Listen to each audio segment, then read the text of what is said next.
Latest technology courses, best infrastructure మరియు అద్భుతమైన placements. Engineering లో మీ best choice Avian institute of engineering and technology, Ibrahimpatnam.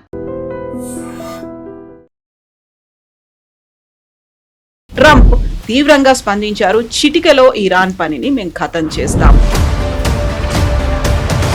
మళ్ళీ ఎందుకని మొదటికొచ్చింది? అసలు ఈ యుద్ధానికి అంతం అనేది లేదా?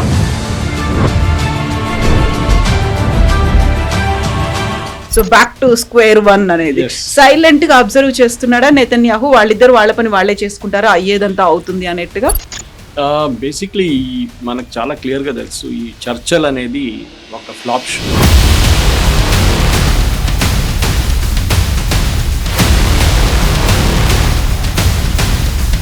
హెజ్బుల్లా లెబనాన్లో 40 సంవత్సరాల నుంచి ఉన్నారు, 40 years. హసన్ నస్రుల్లా అని చెప్పాను చూడండి, కోమ్ నుంచి వచ్చారు. ఖొమేనీ కోమ్ నుంచి వచ్చారు. ఖమ్నే కోమ్ నుంచి వచ్చారు. Even Mojtaba studied in Qom. So మనం వాళ్ళకి సపోర్ట్ గా ఉన్నామా, లేకుంటే ఓన్లీ ఆ సంతాపం కాబట్టి సంఘీభావంగా ప్రకటించాము? ఇరాన్కి ఇండియాకి ఒక పాత relationship. Strait of Hormuz open చేయగానే ప్రైసెస్ తగ్గింది, ఆయిల్ ప్రైసెస్. అది మెయిన్ ఎయిమ్ ఉండే ట్రంప్ది.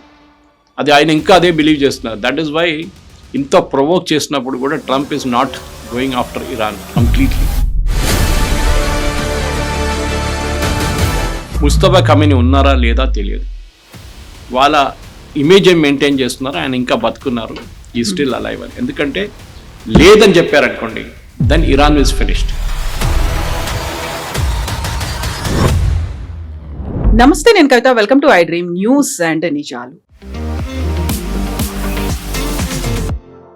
ఇరాన్ మీద అమెరికా చేస్తున్నటువంటి దాడి తిరిగి మళ్ళీ మొదటికొచ్చింది. సీజ్ ఫైర్ అనేది కంటిన్యూ అవుతున్నప్పటికి కూడా ఖమేనీ అంత్యక్రియలకు సంబంధించి ఇప్పటికి కూడా ఆ 5 రోజుల సంతాప దినాలు, శుక్రవారం రోజు అంత్యక్రియలు జరగబోతున్నప్పటికీ కూడా అటాక్స్ అనేవి కొనసాగుతూనే ఉన్నాయి. హార్మూజ్ జలసంధిలో 3 నౌకలపై దాడి జరిగింది. అది ఇరాన్ చేసిందా, ఆర్జీసీ చేసిందా, ఆర్మీ చేసిందా, ఇప్పటికీ అఫీషియల్ గా బయటికి రాకపోయినప్పటికీ కూడా ఈ దాడి నేపథ్యంలోనే ట్రంప్ తీవ్రంగా స్పందించారు. చిటికెలో ఇరాన్ పనిని మేము ఖతం చేస్తాము అనే మాటతో పాటుగా అక్కడున్నటువంటి బ్రిడ్జ్లు, పవర్ ప్లాంట్ల మీద కూడా అటాక్ చేస్తాము అనేది మళ్ళీ ఎందుకని మొదటికొచ్చింది? అసలు ఈ యుద్ధానికి అంతం అనేది లేదా, లేకుంటే శాంతి చర్చలకు సంబంధించి డీల్స్ అనేవి అక్కడ ఆగిపోయినట్టు కనిపిస్తోందా? మనతో పాటుగా ఉన్నారు సీనియర్ జర్నలిస్ట్ సురేష్ కొచ్చతిల్ గారు. సార్ నమస్తే. So back to square one అనేది సైలెంట్ గా అబ్జర్వ్ చేస్తున్నాడా నెతన్యాహు? వాళ్ళిద్దరు వాళ్ళ పని వాళ్ళే చేసుకుంటారా, అయ్యేదంతా అవుతుంది అనేట్టుగా? బేసిక్లీ మనకు చాలా క్లియర్గా తెలుసు, ఈ చర్చలు అనేది ఒక ఫ్లాప్ షో. ఇది పాకిస్తాన్, ఖతర్ లాస్ట్ టైం నడిపించారు. స్విట్జర్లాండ్లో మాట్లాడారు, సంతకం పెట్టారు. దాని తర్వాత మళ్ళీ కలుద్దామన్నారు. ఇప్పుడు ఇస్లామాబాద్లో కలుద్దామన్నారు. కానీ నిన్న జరిగిన దాడిలో ఖతార్ది ఒక ఎల్పిజి ట్యాంకర్ మీద కొట్టారు ఇరాన్. సౌదీ అరేబియా ఒక ఆయిల్ ట్యాంకర్ మీద కొట్టారు. సంకేతాలు చాలా క్లియర్ అన్నమాట. అంటే ఏదో యూరోప్ నుంచి వచ్చే ట్యాంకరో లేకుంటే లైబీరియన్ ట్యాంకర్ అంటే మనం అర్థం చేసుకోవచ్చు. స్పెసిఫిక్లీ వాళ్ళు టార్గెట్ చేస్తున్నారు, వాళ్ళ అలైస్నే టార్గెట్ చేస్తున్నారు. అంటే వాళ్ళ మీద ప్రెషర్ పెట్టడానికి, ఇది ఒప్పందం జరగాలి, మీరు చేయకపోతే, స్టేట్ ఆఫ్ హార్మూజ్ మేము చెప్పిన రూట్ తీసుకోకపోతే ఇదే మీతోనవుతుందని చెప్పి చాలా క్లియర్గా నిన్న జరిగిన అటాక్లో. ఎందుకంటే అది ఒమాన్ కోస్ట్ దగ్గర జరిగింది, ఇరానియన్ రూట్ తీసుకోలేదని చెప్పి. దాన్ని of course tit for tat reply బదులు నిన్న జరిగిన అటాక్లో 80 ఇరానియన్ సైట్స్ మీద అమెరికా దాడి చేశారు. మనం ఇప్పుడు మాట్లాడుతున్నప్పుడు యాజ్ వీఆర్ రికార్డింగ్ దాడులు జరుగుతున్నాయి. ఇంకా ఆపమంటున్నారు, సెంట్కామ్ అంటున్నారు వీ విల్ నాట్ స్టాప్. ముందు ఎట్లా జరుగుతుందంటే ఒక టిట్ ఫర్ టాట్, అంటే వాళ్ళు ఒక షిప్ మీద దాడి చేశారు, అమెరికా ఏమో అక్కడ ఉన్న కోస్టల్ ఏరియాలో ఉన్న వాళ్ళ కోస్టల్ మిసైల్ సైట్స్ కానీ రాడార్ సైట్స్ కానీ దాన్ని కొడుతుండే అయిపోతుంది. వాళ్ళు షిప్ మీద కొడతారు, మళ్ళీ అమెరికా వాళ్ళ మీద దాడి చేశారు. ఈసారి అది కాదు, ఈసారి 80 సైట్ల మీద దాడి చేశారు.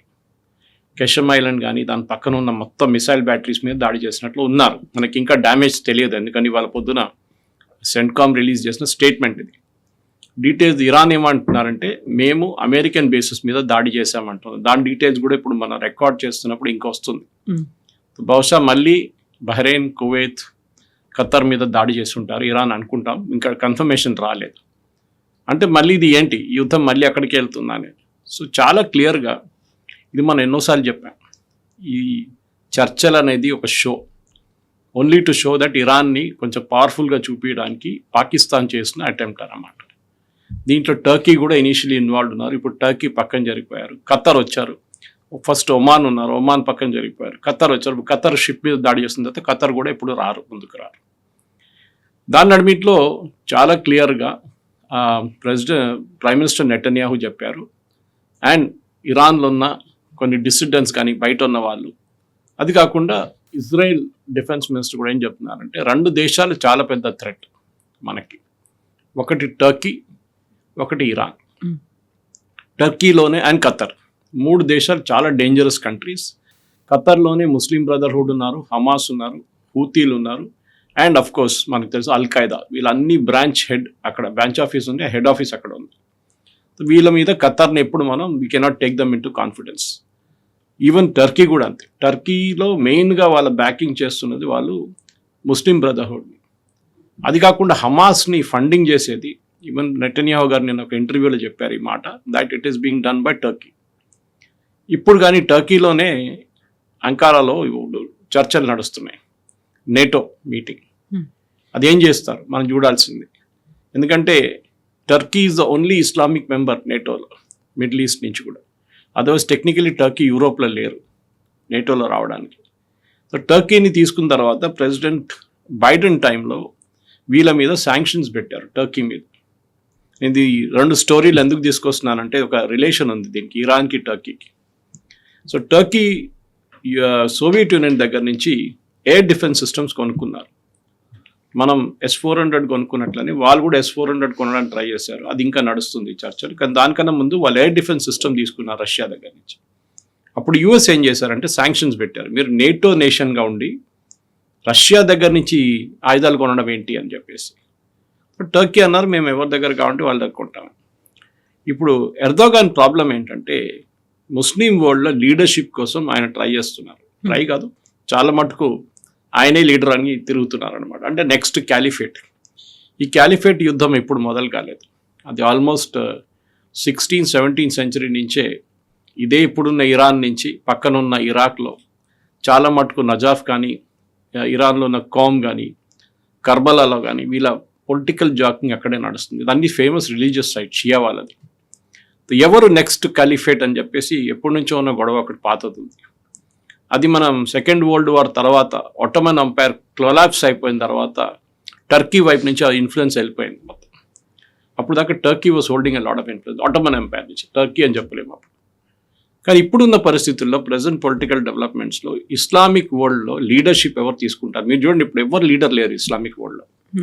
ముందు సౌదీ అరేబియాకి కొంచెం పట్టుండే, because of sheer scale and size and డబ్బులతో సౌదీ అరేబియాకి లీడర్షిప్ అజ్యూమ్ చేశారు. ఇస్లామిక్ వరల్డ్ మేము రిప్రజెంట్ చేస్తున్నాం. ఒపెక్లో అన్నిటికంటే పెద్ద స్టేక్ ఎప్పుడు పెద్ద వాయిస్ ఉన్నది సౌదీ అరేబియాది, organisation of petroleum exporting countries. So Saudi Arabia, ఎందుకంటే వాళ్ళు అంటారు we are the custodians of the 2 of the holiest sites in Islam, Mecca and Medina. Mecca and Medina మేమే కంట్రోల్ చేస్తున్నాం, మేమే దాని కస్టోడియన్స్. అప్పుడు మేము ఇస్లామిక్ వరల్డ్ లీడర్ మేము. ఇప్పుడు టర్కీ అంటున్నారు కాదు, వీఆర్ ద ఒరిజినల్ క్యాలిఫేట్, మా దగ్గర నుంచి ఖలీఫా వచ్చారు, సో మీకు హక్కు లేదు అని చెప్పి సౌదీ అరేబియాని పక్కన జరుపుతున్నారు. దానికోసం మీరు చూస్తున్నారు ఈ సౌదీ అరేబియా వ్యతిరేకంగా మెయిన్గా ప్రొటెస్ట్ చేస్తున్న 3, అఫ్కోర్స్ ప్రొటెస్ట్ కాదు అటాక్ చేస్తున్న ఒక ఫ్యాక్షన్ ఈజ్ హూతీలు. మీ హూతీ హిస్టరీ తీసుకుంటే కూడా చాలా కలర్ఫుల్ హిస్టరీ. వీళ్ళందరి connection Houthi, Hezbollah, Hamas, Iran to the holy city of Qom. ఇరాన్లో ఒక హోలీ సిటీ ఉంది కోమ్ అని చెప్పేసి. ఈ కోమ్లోనే చాలా మటుకు మద్రసాలు ఉన్నాయి, రిలీజియస్ టీచింగ్ స్కూల్స్ ఉన్నాయి.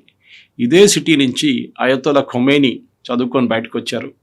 ఇదే సిటీ నుంచి అలీ ఖమెనీ చదువుకొని వచ్చారు. ఇదే సిటీ నుంచి ఇప్పుడున్న హూతీ లీడర్స్ అందరు వచ్చారు. ఇదే సిటీ నుంచి హసన్ నస్రల్లా, హెజ్బుల్లా చీఫ్, అక్కడే ఆయన రిలీజియస్ టీచింగ్ అంతా జరిగింది. సో వీళ్ళకి అందరికి ఒక అంబ్లికల్ కార్డ్ అంటారు చూడండి, అది కోమ్.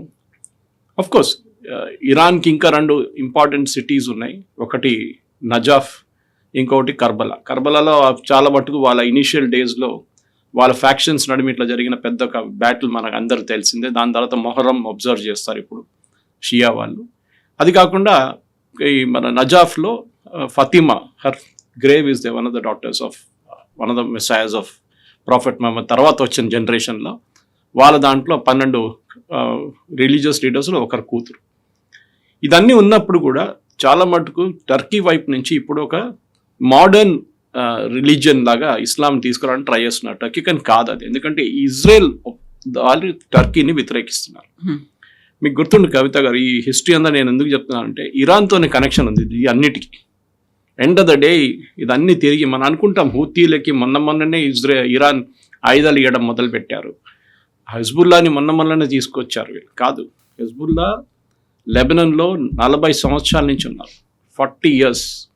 హసన్ నస్రుల్లా అని చెప్పాను చూడండి, కోమ్ నుంచి వచ్చారు, ఖొమేనీ కోమ్ నుంచి వచ్చారు, ఖమ్నే కోమ్ నుంచి వచ్చారు, even Mojtaba studied in Qom. So వీళ్ళందరి కనెక్షన్ ఆ హోలీ సిటీతో ఉంది. ఇప్పుడు జరుగుతున్న గొడవలు ఏంటంటే లీడర్షిప్ పొజిషన్ కోసం జాకింగ్ నడుస్తుంది. ట్రంప్కి ప్రాబ్లం ఏంటి? ట్రంప్ అంటున్నారు నేటో డబ్బులు పెట్టట్లేదు. నేటో ఒక alliance, North Atlantic treaty organisation. నేటోలో అన్ని దేశాలు వాళ్ళ వైపు నుంచి ఆయుధాలు కొనడానికో లేకుంటే జాయింట్ అంటే నేటో మ్యాండేట్ ఏంటంటే ఏదైనా నేటో మెంబర్ మీద దాడి జరిగితే మిగతా అందరు వచ్చి నేటోని వాళ్ళు ప్రొటెక్ట్ చేస్తారు. ఇప్పుడు రేపు హైపోథెటికల్ సిచ్యువేషన్ తీసుకుందాం, ఇజ్రాయెల్ టర్కీ మీద దాడి చేశారు, అది జరుగుతుంది కూడా. Already Israeli prime minister Netanyahu చెప్పారు ఇంత ఇరాన్ ఇష్యూ అంతా అయిపోయినాయండి, నెక్స్ట్ మీరే లైన్లో ఉన్నారు, మిమ్మల్ని చూసుకుంటాను. మొన్న కూడా రిపీట్ చేశారు, ఈ గివెన్ ఇంటర్వ్యూ అనేసి Turkey is next in the line, మేము చూసుకుంటాం. యుఎస్ సపోర్ట్ ఇస్తారా లేదో. ఇజ్రాయెల్కి ఒకటే భయం ఏంటంటే టర్కీకి ట్రంప్కి F-35 అమ్మాలని ఉంది, కానీ నేను చెప్పాను చూడండి వాళ్ళ మీద ఒక బ్యాన్ ఉంది, వాళ్ళ రష్యన్ ఎక్విప్మెంట్ కొనుక్కున్నారని చెప్పి ప్రెసిడెంట్ బైడెన్ టైంలో యుఎస్ కాంగ్రెస్ ఒక బ్యాన్ పెట్టారు టర్కీ మీద. ఆ బ్యాన్ లిఫ్ట్ చేయాలంటే మళ్ళీ యుఎస్ కాంగ్రెస్ అది అప్రూవ్ చేయాలి F-35, అది ఇప్పుడు జరగదు. అండ్ ప్రెసిడెంట్ ట్రంప్కి ఇంకా మాక్సిమం 2.5 years ఉంది, దాంట్లో ఆయన చేయలేరు ఇదంతా. సో బహుశా అది అట్లనే ఉండిపోతుంది కోల్డ్ స్టోరేజ్లో. ఇజ్రాయెల్ ఎప్పుడు అనుమతించారు. F-35 వస్తే నెటన్యాహు నిన్న కూడా చెప్పారు the entire balance in middle east will change. ఎందుకంటే ఇప్పుడు middle east technically Israel include చేసుకుంటే ఓన్లీ నేషన్, ఈవెన్ నేటో వాళ్ళ దగ్గర కూడా లేనండి, ఈ F-35 ఇజ్రాయెల్ దగ్గర ఉంది. అది ఒక పెద్ద పొటెంట్ వెపన్ వీళ్ళకి ఇజ్రాయెల్కి. అండ్ డెఫినెట్గా టర్కీకి వాళ్ళు ఇవ్వడానికి అనుమతించారు. ఓకే, మనకు కూడా టర్కీ హ్యాస్ 2 opponents, ఒకటి ఇండియా, ఒకటి ఇజ్రాయెల్. నెటన్యాహు చెప్పారు టర్కీ ఇన్ఫ్లుయెన్స్ వాళ్ళది సైప్రస్ మీద అండ్ స్పెయిన్ మీద పెడుతున్నారు. సైప్రస్, హాఫ్ ఆఫ్ సైప్రస్ మన మ్యాప్లో చూడడానికి చాలా బాగుంటుంది, కానీ సైప్రస్లో ఆల్మోస్ట్ 35% ల్యాండ్ టర్కీ గుంజుకున్నారు కొన్ని సంవత్సరాల ముందు. మనం ఏం చేసామంటే మొన్న మోదీ గారు వెళ్ళినప్పుడు రాహుల్ గాంధీ వీళ్ళు అడుగుతుంటారు మోదీ గారు వెళ్ళి ఏం చేశారు, అక్కడ ఇన్ని పర్యటనలు చేశారు. సైప్రస్కి వెళ్ళి వీ సైన్డ్ డిఫెన్స్ అగ్రిమెంట్. అంటే సైప్రస్ మీద ఎవరైనా దాడి చేస్తే ఇండియా మీ ప్రొటెక్షన్కి వస్తుంది. ఇప్పుడు ఇండియన్ షిప్స్ కూడా మనం సైప్రస్లో పెట్టబోతున్నాం. ఇండియన్ ఎయిర్క్రాఫ్ట్ని will position them in Cyprus. So Cyprus, Spain, మోదీగా స్పెయిన్ కూడా వెళ్ళారు దాని తర్వాత. సో దీని అన్ని protection Israel and India will defend అనమాట. And Turkey is a common enemy దీనికి. అటుపక్కన సిరియా కూడా అన్స్టేబుల్గా ఉంది మొత్తం. సిరియన్ ప్రెసిడెంట్ ఒక ఐసిస్ చీఫ్, ఆయన పాపం కంట్రోల్ చేయలేకపోతున్నాడు టెరిటరీని. అండ్ సిరియాలో కొద్దిసేపటి క్రితమే బాంబ్ బ్లాస్ట్లు అనేవి జరిగాయి. ఫ్రాన్స్ ప్రెసిడెంట్ హోటల్ దగ్గర అయింది. సో ఇది జరగదు. సిరియా కూడా ఈజ్ అన్స్టేబుల్ టోటలీ. ఎందుకంటే సిరియాలో చాలా ఫ్యాక్షన్స్ ఉన్నాయి. ఒకటి కర్డిష్ ఫ్యాక్షన్స్ ఒకటి ఉంది, అది యాంటీ టర్కీ ఫ్యాక్షన్. ఇంకోటి హెజ్బుల్లా సపోర్ట్ కొంతమంది ఈవెన్ సిరియా నుంచి నడిపిస్తారు. దాని వ్యతిరేకంగా ఇజ్రాయెల్ అక్కడ వెళ్ళి ఆల్మోస్ట్ ఒక 20% సిరియన్ టెరిటరీ ఇజ్రాయెల్ చేతిలో ఉంది. అది ఎక్కువ ఇజ్రాయెల్ మాట్లాడరు దాని గురించి. వాళ్ళు లెబనాన్ గురించి మాట్లాడుతారు, కానీ సిరియా టెరిటరీ మా దగ్గర ఉందని చెప్పి ఇజ్రాయెల్ ఎప్పుడు చెప్పరు.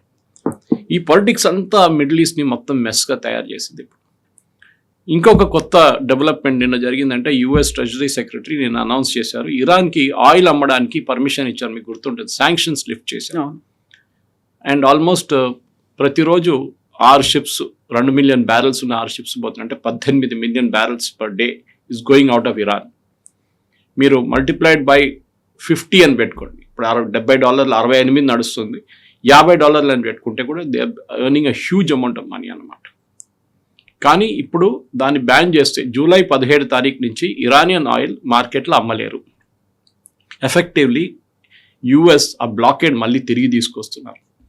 అప్పుడు మీ ఎంఓయు ఏమవుతుంది? ఎంఓయు సంగతి ఏంటి? ఒకవైపు నుంచి ఇరాన్ బాంబ్ చేస్తున్నారు, సీజ్ ఫైర్ నడుస్తుంది, ఎంఓయు ఉన్నప్పుడుగా షిప్పుల మీద దాడి చేస్తున్నారు. వేరేజ్ ఎంఓయూలో రాశారు that the strait of Hormuz will be kept open. అది జరగట్లేదు. సో సీజ్ ఫైర్ పోయింది, ఎంఓయు పోయింది. మళ్ళీ మీరు ఇస్లామాబాద్లో ఏం చర్చలు నడిపిస్తారు, ఏం టెక్నికల్ టాక్స్ నడిపిస్తారు? ఇది ప్రెసిడెంట్ ట్రంప్కి చాలా క్లియర్గా తెలిసిపోయింది దట్. అండ్ బహుశా ఆయన నేటో నుంచి తిరిగి వచ్చిన తర్వాత he will go all out after Iran. అది జరగవచ్చు. ఇప్పుడు కూడా 80 సైట్లు అంటే it is not a small thing. ఇప్పుడు జరిగిన డ్యామేజ్కి ఇరాన్ మళ్ళీ దాడి చేస్తారు, ఆల్రెడీ మొదలుపెట్టారు. మళ్ళీ యుఎస్ రియాక్ట్ అవుతారు, మళ్ళీ అదే నడుస్తూనే ఉంటుంది. మళ్ళీ పవర్ ప్లాంట్ల గురించి మాట్లాడుతున్నారు ట్రంప్, బ్రిడ్జ్ల గురించి మాట్లాడుతున్నారు. సో ఈ పరిస్థితిలో ఇప్పుడున్న దాంట్లో డెఫినెట్గా ఒకవైపు టర్కీ ఇష్యూ ఉంటుంది, కానీ అది నేటో టాక్స్ కాగానే అది బ్యాక్గ్రౌండ్కి వెళ్ళిపోతుంది. కానీ అలైవ్గా ఉండబోయే ఇష్యూ మెయిన్లీ ఇప్పుడు గాజా కూడా. గాజాలో ఒక కొత్త డెవలప్మెంట్ జరిగింది కవిత గారు. గాజాలో హమాస్ వాళ్ళ రూలింగ్ ఒక కమిటీ ఉంది, అక్కడ మేనేజ్మెంట్ కమిటీ అని చెప్పొచ్చు.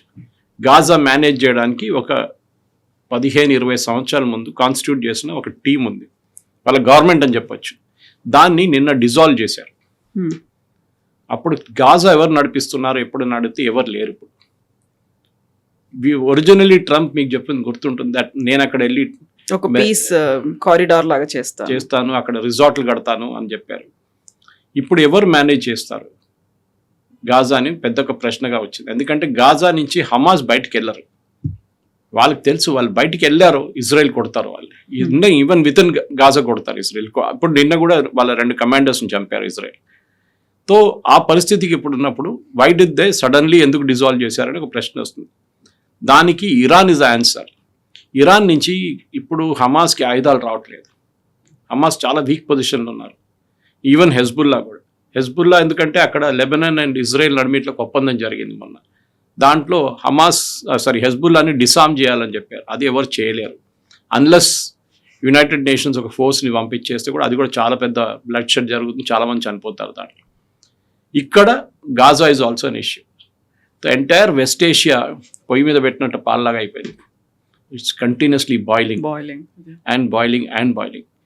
ఇది ఎక్కడికి వెళ్తుందో మళ్ళీ, ఎందుకంటే మనం ఈ స్ట్రెయిట్ ఆఫ్ హార్మూజ్ ఓపెన్ చేయగానే ప్రైసెస్ తగ్గింది, ఆయిల్ ప్రైసెస్. అది మెయిన్ ఎయిమ్ ఉండే ట్రంప్ది. అది ఆయన ఇంకా అదే బిలీవ్ చేస్తున్నారు. దట్ ఈస్ వై ఇంత ప్రొవోక్ చేసినప్పుడు కూడా Trump is not going after Iran completely. ఇంకోటి ఏంటంటే యుఎస్ సెంట్కామ్స్ ఎక్కువ పబ్లిసిటీ ఇవ్వకుండా వాళ్ళు షిప్స్ని ఎస్కాట్ చేస్తున్నారు. రోజుకి 70 షిప్ని ఎస్కాట్ చేస్తున్నారు. దాంట్లో 1-2 అక్కడిక్కడ మిస్ అయిపోతుంది, లేకుండా వాళ్ళు ట్రాన్స్పాండర్ ఆఫ్ చేసేస్తారు. అప్పుడు వాళ్ళకి తెలియదు, వీళ్ళకి తెలియదు. దట్ ఈస్ సెంట్కామ్కి తెలియదు, ఇరానియన్స్ కూడా తెలియదు ఈ షిప్ ఎవరిదనేది. అట్లాంటి షిప్ మీద దాడి జరిగింది, 3 షిప్ల మీద. ఒకటి I think is a British ship, రెండవది వాజ్ అ సౌదీ అరేబియన్, మూడోది ఖతార్ గ్యాస్ ట్యాంకర్. అది ఇవాళ ఎక్స్ప్లోడ్ కావచ్చు. మేజర్ డిజాస్టర్ ఉంటుంది, ఎన్వైరన్మెంటల్ డిజాస్టర్ ఎక్స్ప్లోడ్ అయితే. గ్యాస్ అనేది మన ఆయిల్ లాగా కాదు, స్పిల్ కాదు, ఇట్ విల్ బ్లాస్ట్. పక్కన ఉన్న ఒక 10-20-30 కిలోమీటర్ దాకా దాని ఇంపాక్ట్ ఉంటుంది అన్నమాట. ఎల్ఎన్జీస్ అన్ని liquefied natural gas. Qatar is mainly LNG. ఖతార్లో ఆయిల్ ఎక్కువ లేదు, అసలు they don't have much of oil. So ఇది పెద్దగా డిజాస్టర్ జరగబోతుంది. అండ్ ఖతార్కి డెఫినెట్లీ కోపం వస్తుంది. వాళ్ళ దగ్గర ఆఫ్ కోర్స్ ఐ థింక్ ఒక 30-40 ఎల్ఎన్జీ ట్యాంకర్స్ ఉన్నాయి వాళ్ళ దగ్గర, దాంట్లో ఒకటి పోతుంది. కానీ సింబాలిక్ ఇది, డబ్బుల కోసం ఖతార్ దగ్గర మస్తు డబ్బులు ఉన్నాయి. బట్ సింబాలిక్ అటాక్ ఖతార్ మీద ఎందుకు చేశారు? మీరు మాతో చర్చలు నడుపుతున్నారు, గ్రేట్. మీ డెలిగేషన్ని పంపించారు మా అయతోల్లా సెరమనీకి, గ్రేట్. కానీ అప్పుడు కూడా మిమ్మల్ని అటాక్ చేస్తారు. ఎగ్జాక్ట్లీ. ఒకవైపు ఏమో ఖమేనీ అంత్యక్రియలు అనేవి జరుగుతున్నాయి, 5 days పాటు ఆ ఫ్యూనరల్ ప్రొసెషన్ ఇవన్నీ ఉంటాయి అనుకున్నప్పుడు సైలెంట్ గా ఉంటుంది అనుకున్నారు. ఆ తర్వాత ఇప్పుడు ఆ పీస్ టాక్స్ అనేవి జరుగుతున్నాయి, అక్కడ సీజ్ ఫైర్ అనేది కంటిన్యూ అవుతోంది. కాబట్టి ఏమీ జరగదు అనుకుంటే ఎందుకంత ప్రొవోకివ్ గా మళ్ళీ ఇద్దరు మారుతున్నారు, ఎందుకలా స్టేట్మెంట్లు అగ్రెసివ్ గా ఇస్తున్నారు అనేది? యాక్చువల్లీ అమెరికా వైపు నుంచి ఎక్కువ ప్రొవోకేషన్ లేదు. For a change provocation Iran side నుంచి వస్తుంది. గుర్తుంటుంది మీకు, మనం మాట్లాడినప్పుడు మనం ఒకసారి వాట్ హ్యాపెన్స్ ఆఫ్టర్ ఫ్యూనరల్ అని అడిగాం మనం. ఇది this is the answer for it. ఇంకా అగ్రెసివ్గా వెళ్తారు? ఎస్, దాంట్లో డౌట్ లేదు. ఎందుకంటే ఇప్పుడు ఇరాన్లో ఉన్నది కంట్రోల్ చేస్తున్నది కంప్లీట్లీ ఐఆర్జీసీ. ఇప్పుడు ఈ జరిగిన ఫ్యూనరల్ సెరమనీ కూడా మొత్తం ఒక షోగా నడిపిస్తుంది ఐఆర్జీసీ. అక్కడున్న గవర్నమెంట్ ఎంప్లాయీస్ గారు చెప్పారు, మీరు ఫ్యూనరల్ సెరమనీకి రాకపోతే మీ శాలరీలో ఆ రోజు డిడక్షన్ జరుగుతుంది. Iran population 90 million. ఈ ప్రొసెషన్కి మొన్న వచ్చిన వాళ్ళు సంఖ్య అంత మ్యాక్సిమం పెట్టుకుంటే 1 మిలియన్, అంటే హార్డ్లీ 1%. అయతోలా ఖొమేనీ ఫ్యూనరల్కి 5 మిలియన్ వచ్చారు. ఖొమేనీ 1989లో చనిపోయినప్పుడు. అది పెద్దదా, ఇది పెద్దదా? దీన్ని ఐఆర్జీసీ ఒక షోగా చేసుకొని ఎందుకు 4th of July డేట్ పెట్టారు కవిత గారు? 4th of Julyకి ఎందుకు మొదలు పెట్టారు ఈ ఫ్యూనరల్ ప్రొసెషన్? ఎప్పుడైనా చేయొచ్చు కదా, దాని ముందో దాని తర్వాత. సో అమెరికా ఇండిపెండెన్స్ డే అనేది ఉంది కాబట్టి అక్కడ అమెరికా సెలబ్రేట్ చేసుకుంటే ఇక్కడ చూడండి మా పవర్ చూడండి, మేము 1 మిలియన్ పీపుల్ని రోడ్ మీద తీసుకొచ్చాము. అండ్ అదే టైంలో వీళ్ళ డెత్ టు అమెరికా అనేటువంటి నినాదాలు. Yes, death to America, death to Israel అనే పాత పాట వాళ్ళది, దాంట్లో కొత్తదేం లేదు. ఇరానియన్ రెజీమ్ ఇదే ఉంటారు. 46 సంవత్సరాల నుంచి వాళ్ళు ఆడుతున్న గేమ్ ఇదే గేమ్, ఇది ఎప్పుడు మారదు. ఇంగ్లీష్లో అంటారు leopard will never change it's spots. మీరు ఎంత పెయింట్ కొట్టినా కానీ ఎంత చేసినా కానీ లెపర్డ్ లాగానే ఉంటుంది. ఇరాన్ కూడా అంతే. ఇరాన్లో మోడరేట్ ఇరాన్ అనేది లేదు. ఒక టైంలో ఉండే, అహ్మదీనెజాద్ ప్రెసిడెంట్ ఉన్నప్పుడు ఆయన అప్పుడు హౌస్ అరెస్ట్ చేసి పడేశారు. అట్లాంటి మోడరేట్స్ ఉన్నప్పుడు ఇస్లామిక్ రిపబ్లిక్ ఆఫ్ ఇరాన్ అనే ఒక పెద్ద తప్పు. ఇస్లామిక్ ఎస్, రిపబ్లిక్ కాదు. They are not a republic. Republic అంటే ఏంటి? అక్కడ open fair and free and fair elections ఉంటుంది, వాళ్ళ నడిమిట్లో సెలెక్షన్ ఉంటుంది. ఇదేంటి? వాళ్ళ ప్రెసిడెంట్ కాబోతున్న మనిషిని సెలెక్ట్ చేస్తున్నది ఎవరు? Guardian council. గార్డియన్ కౌన్సిల్ 6 మందిని ఎవరు అపాయింట్ చేస్తారు? Supreme leader. మిగతా 6 మందిని సెలెక్షన్గా వస్తారు, వాళ్ళు కూడా ఇండైరెక్ట్ ఇన్ఫ్లుయెన్స్ ఉంటుంది ఈయనది. సో ప్రెసిడెంట్ క్యాండిడేట్కి 2-3 నిలబడితే దాన్ని న్యాచురల్లీ వాళ్ళే గెలుస్తారు. వాళ్ళు నడిపెట్టి ఇది సౌత్ కొరియా, మన చైనీస్ ఎలక్షన్ లాగా అయిపోతుంది, లేకుంటే నార్త్ కొరియా లాగా. ఇన్ఫ్యాక్ట్ ఇరాన్ని ఇప్పుడు అమెరికన్ అనలిస్ట్ ఏం చెప్తున్నారంటే వీళ్ళకి నార్త్ కొరియా లాగా మారిపోతున్నారు.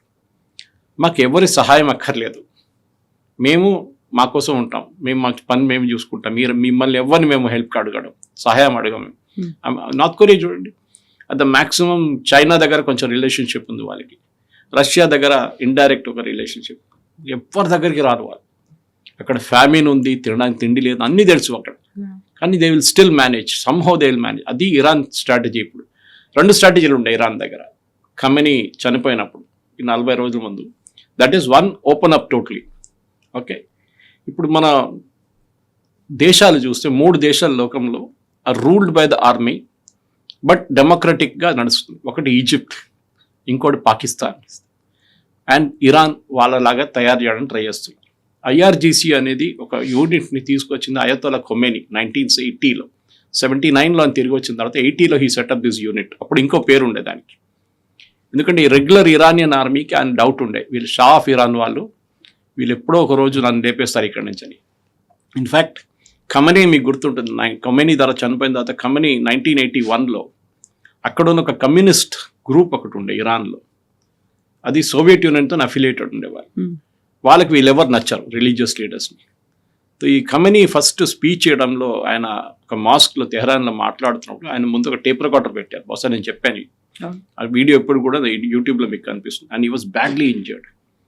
ఇన్ఫ్యాక్ట్ సో బ్యాడ్ అంటమాట, ఆయన రైట్ హ్యాండ్ ఇప్పుడు కూడా ఆయన చనిపోయేదాకా పనిచేయట్లేదు. Is right hand never work. ఆయన ఎప్పుడు మీరు చూసుంటారు, ఆయన ఏ వీడియోని చూడండి, 36 సంవత్సరాలు పరిపాలించారు, కానీ నడుస్తున్నప్పుడు రైట్ హ్యాండ్ ఇట్లా పెట్టుకుంటారు. ఆయన వోకల్ కార్డ్స్ పనిచేయదు, ఎక్కువ సాఫ్ట్గా మాట్లాడతారు.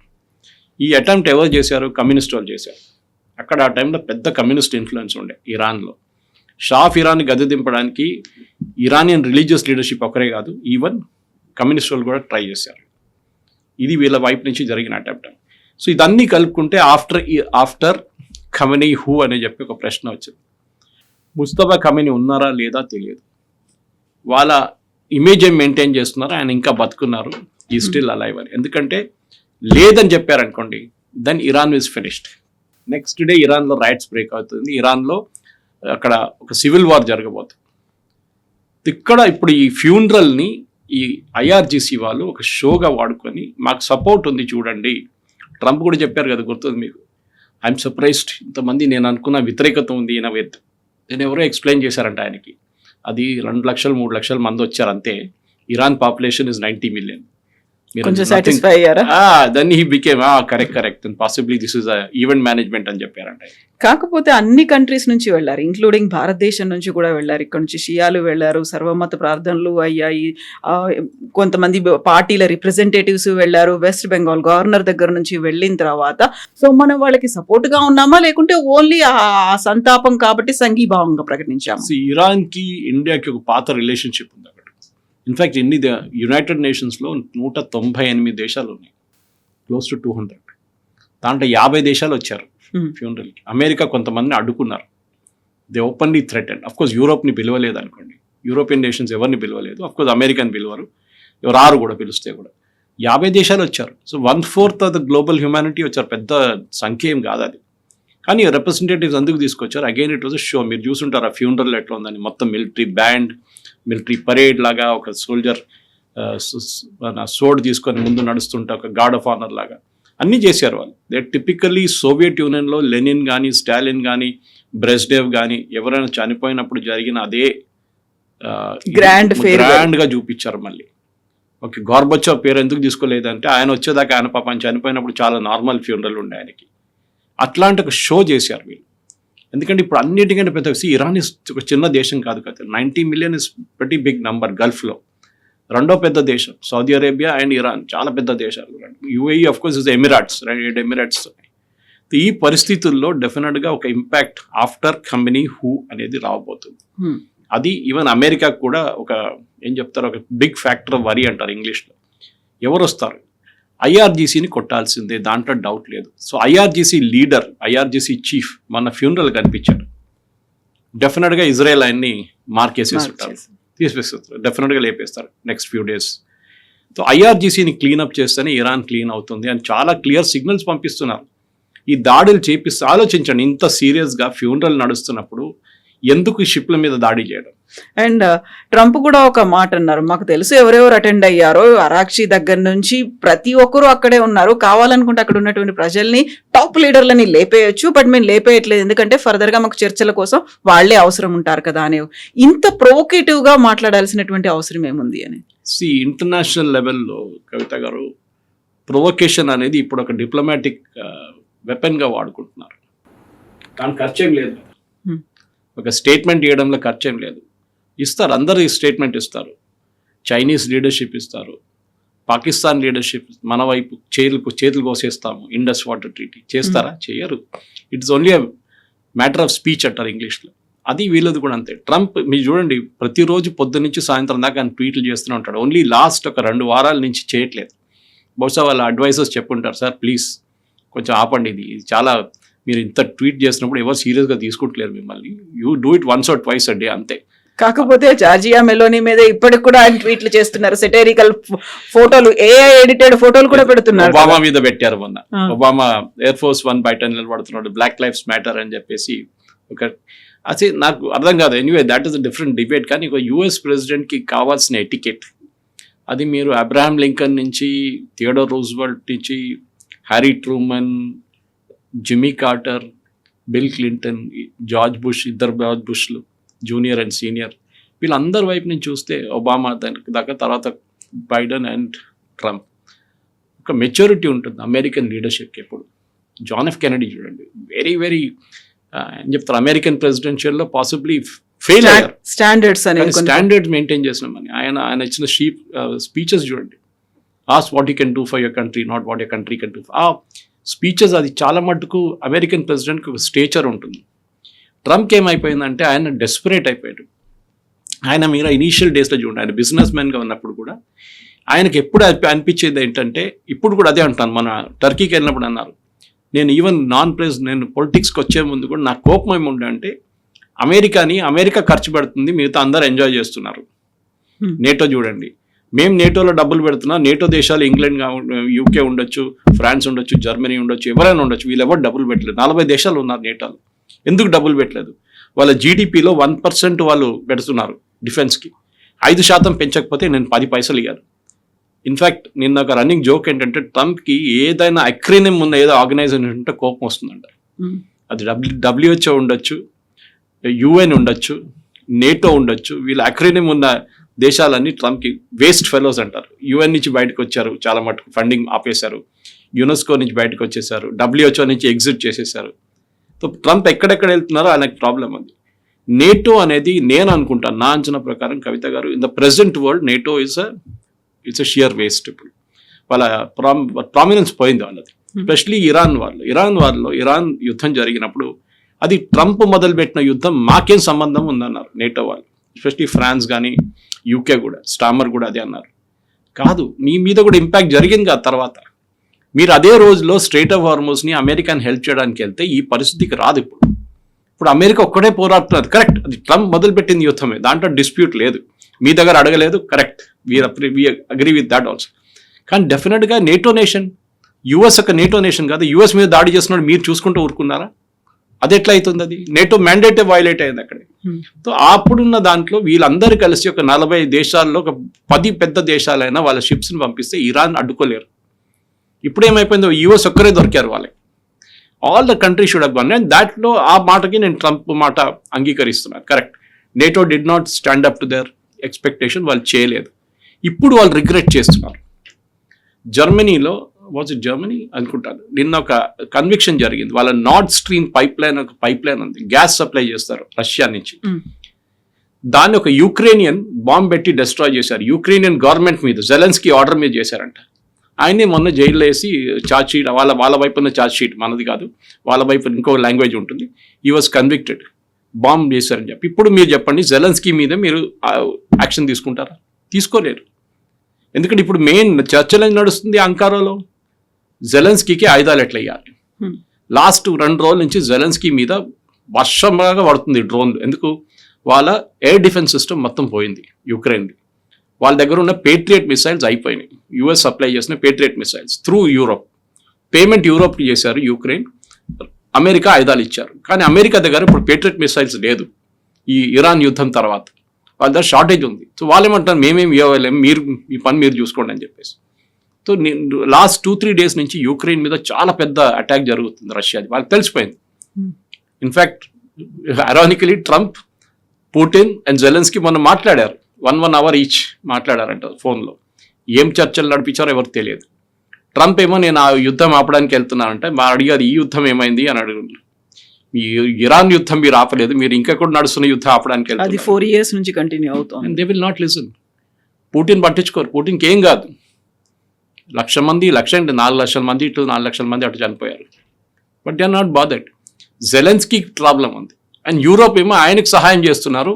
ట్రంప్ అంటున్నారు, మీరు మీ బడ్జెట్ పెంచండి, ముందు మీరు యుక్రెయిన్ ఏం హెల్ప్ చేయబోతున్నారు, మీరు ఆయుధాలు పెట్టండి, మీరు ఆయుధాలు కొనండి. అండ్ నిన్న ఒక మేజర్ డిసిషన్లో యూరోప్లో, was it UK or France, వీళ్ళు అవాక్స్ ఎయిర్బోర్న్ సిస్టమ్స్ ఉంటుంది నేటోది. ఎప్పుడు అమెరికన్ అవాక్స్ తీసుకుంటారు ఎయిర్క్రాఫ్ట్, వీళ్ళు ఎయిర్బోర్న్ వార్నింగ్ సిస్టమ్, అంటే it's like a radar in the sky. దాన్ని ఇప్పుడు యూరోప్ నుంచి తీసుకుంటున్నారు, యూరోపియన్ కంపెనీ తయారు చేసేది. అది పెద్ద ప్రాబ్లం కాబోతుంది నెక్స్ట్ 1 వీక్లో. చూడండి, ఈ నేటో టాక్స్లో కూడా అది టాపిక్ రావచ్చు, కానీ ఇంకా అగ్రిమెంట్ సైన్ చేయలేదు. ప్రెసిడెంట్ ట్రంప్కి ఏంటంటే అమెరికన్ ఆయుధాలు అమెరికన్ కంపెనీ దగ్గర నుంచే మీరు కొనాలి, అప్పుడు అక్కడ ఉద్యోగ అవకాశాలు ఉంటాయి, ఎంప్లాయ్మెంట్ జరుగుతుంది అంతా యూఎస్లో. మీరు తీసుకోకపోతే రేథోన్ కానీ, మెక్డొనాల్డ్ డగ్లస్ కానీ, బోయింగ్ కానీ, వీళ్ళకి ఏమొస్తుంది బిజినెస్? మీరు మా దగ్గర నుంచే కొనాలి ఆయుధాలు. దానికోసం టర్కీకి F-35 ప్రపోజ్ చేస్తున్నారు. సో మోస్ట్ ప్రాబబ్లీ ఇప్పుడు ఫ్రైడే ఫ్యూనరల్ కంప్లీట్ అయిపోయిన తర్వాత సాటర్డే నుంచి ఇరాన్ కూడా చాలా అగ్రెసివ్ గానే ముందు డెఫినెట్గా జరగబోతుంది, దాంట్లో డౌట్ లేదు. నాకు డౌట్ ఈవెన్ ఉంది, సోకాల్డ్ ఇస్లామాబాద్ టాక్స్ జరుగుతుందా లేదా అనేది. టెక్నికల్ టాక్స్ అంటున్నారు, కానీ ఈ పొజిషన్లో ట్రంప్కి ఒక డిసిషన్ తీసుకోవాల్సి వస్తుంది. ఇది ఎన్ని రోజులు ఇట్లనే చేసుకుంటూ వెళ్తారు మీరు అని. డెఫినెట్గా ఇరాన్ వాళ్ళు ఎక్కడున్నారో 20 సంవత్సరాలు 30 సంవత్సరాల ముందు అదే పొజిషన్లో ఇప్పుడు కూడా ఉన్నారు, ఏం మారలేదు. ఎవరైనా వాళ్ళు మారుతున్నారు అనుకుంటే వాళ్ళు చేసే పెద్ద తప్పు. అది పాసిబ్లీ యూరోపియన్ నేషన్స్ అర్థం చేసుకున్నారు, ట్రంప్ ఇంకా అర్థం చేసుకోలేదు. Yes, sir. Thank you so much, sir.